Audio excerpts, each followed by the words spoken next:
Hey everyone, welcome back to Corporate Decoder.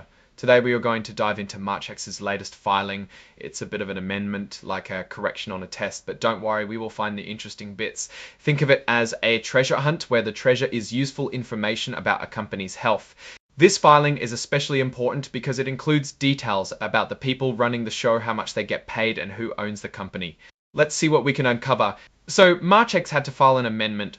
Basically, they forgot to include some important information in their original report.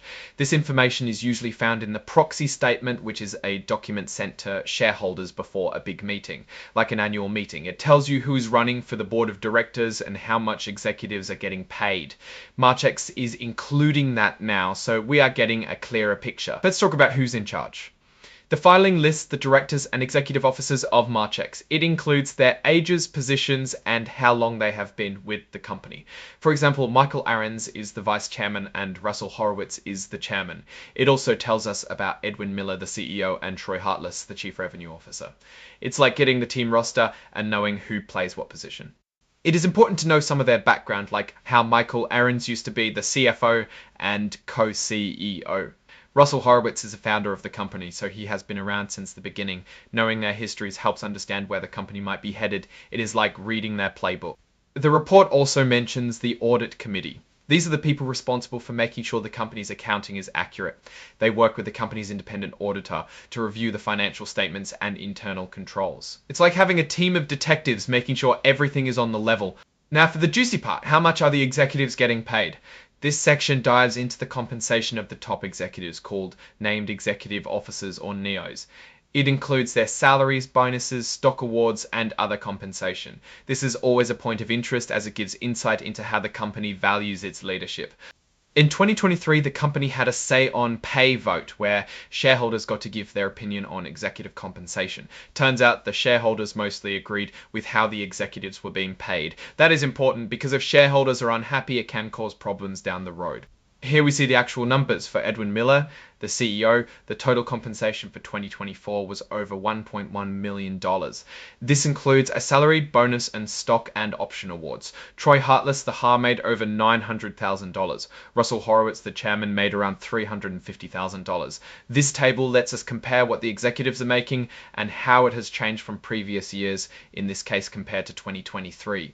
This table shows who has stock options and stock awards and what the terms are. For example, it shows how many unexercised options each executive has and when they expire. It also shows the unvested stock awards, which are shares that the executive will receive over time as long as they stay with the company. What happens if an executive is terminated or there's a change in control of the company? This section explains what kind of payments the executives would receive. For example, if an executive is terminated without cause or leaves for a good reason after a change in control, they might get a lump sum payment, continued health insurance, and accelerated vesting of their stock options and awards.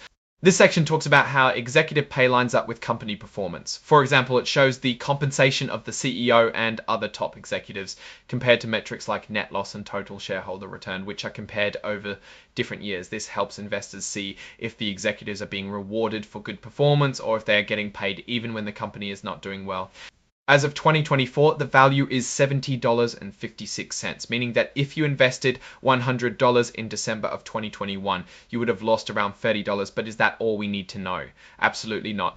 If we compare with the total shareholder return on 2023, it was $54.84, 84 cents. So in a sense, things got better, 20% increase, even if they were not good to begin with in context of having lost 4 million in losses compared to the close to 10 million losses the previous year. This can give hope to investors since it means the company is improving or not worsening at least.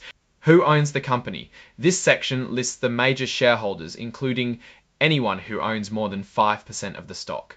It also shows how many shares are owned by the directors and executive officers. This is important because it tells you who has the most influence over the company. Edenbrook Capital, for example, owns a large chunk of the Class B common stock. This is regarding how many shares are set aside for employees and executives. It details the number of shares that can be issued under stock option plans, as well as the average price of those options. This gives some understanding of the potential dilution for current shareholders. Here we see the amount the company paid to its external accounting auditor. For 2024, RSM got almost $440,000 for audit fees. This lets you know how much the company is spending to make sure the financials are correct. So what does all this mean for MARCHEX? Looking at the information, MARCHEX seems to be in a period of transition. The fact that they had to file an amendment suggests there might be some internal organizational challenges.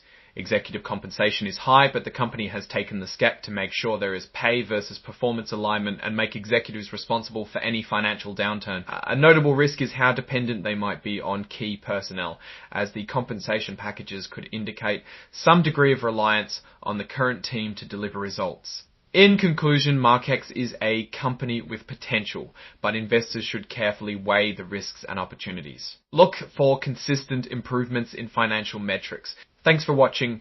If you found this breakdown helpful, please like, comment, and subscribe for more Corporate Decoder videos.